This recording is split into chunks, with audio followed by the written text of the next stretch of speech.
Election commission ने चुनाव की तारीखों का ऐलान कर दिया है, लेकिन इस ऐलान के बाद पूरी तरह से इंडिया गठबंधन हो चाहे एनडीए हो, अपनी जल्दी सीटों का बंटवारा करने में लगे हैं और खासकर किस सीट से कौन से नेता को चुनाव मैदान में उतारा जाएगा, इसको लेकर पूरी तरह से गहमा-गहमी शुरू हो चुकी है। तो चलिए आज के इस राजनीति एपिसोड में बात करते हैं घोसी लोकसभा क्षेत्र की, क्योंकि घोसी अगर क्षेत्र की बात करें तो वैसे इसमें अगर बात करें तो समाजवादी पार्टी का काफ़ी दबदबा रहा है।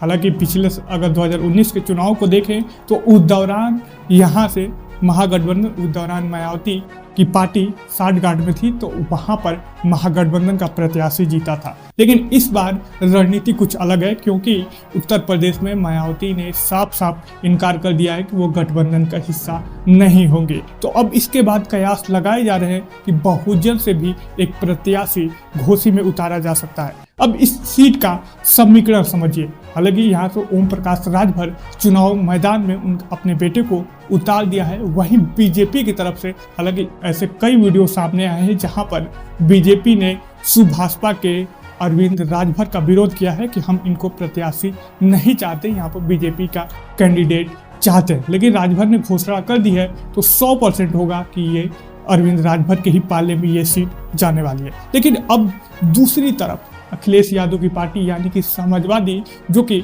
इंडिया गठबंधन का हिस्सा है, और गठबंधन में अब ये किसको चेहरा बनाएंगे। तो देखिए, राजभर के हिसाब से अगर देखें तो जो अभी तक के कयास लगाए जा रहे हैं, हालांकि बीते दिनों अजय का नाम आया था कि जो कि चुनाव लड़ सकते हैं घोसी से, हालांकि समाजवादी पार्टी के और अखिलेश के काफ़ी करीबी बताए जाते हैं। लेकिन अब इसी में उलटफेर करने के लिए अखिलेश यादव ने यहाँ से राम इकबाल सिंह, हालांकि राम इकबाल सिंह जो पहले बीजेपी के टिकटों से चुनाव लड़ चुके हैं और विधायक भी रह चुके हैं बीजेपी के, लेकिन वो बाद में समाजवादी पार्टी का हिस्सा हो गए, चेहरा हो गए। अब राम इकबाल सिंह घोसी लोकसभा क्षेत्र से चुनाव की ताल ठोक सकते हैं।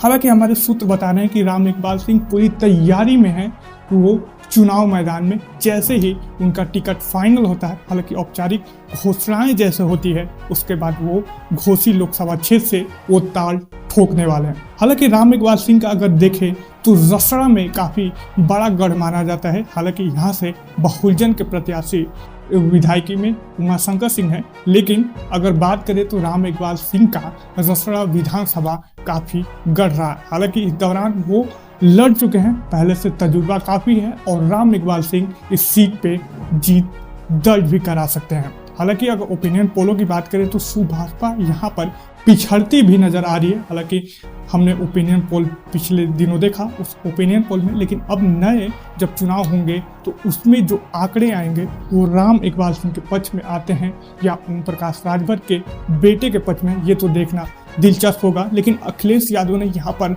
अपना एक कार्ड खेल दिया है, यानी कि घोसी लोकसभा क्षेत्र इस बार समाजवादी पार्टी के पाले में जाने के लिए पूरी तरह से अखिलेश यादव ने अपना दांव खेल दिया। बहरहाल आपको क्या लगता है कि राम इकबाल सिंह घोसी लोकसभा क्षेत्र से ताल ठोकेंगे तो घोसी के विजेता होंगे या सुभाषपा के पाले में ये सीट जाती हुई नजर आ रही है? आप नीचे हमें कमेंट बॉक्स में लिख के जरूर बताएं। तो हमारे पेज को लाइक फॉलो करना ना भूलें, यूट्यूब पर देख रहे हैं तो हमारे चैनल को सब्सक्राइब करना ना भूलें, ताकि हमारी ऐसी ही खबरें आप तक पहुंचे सबसे पहले।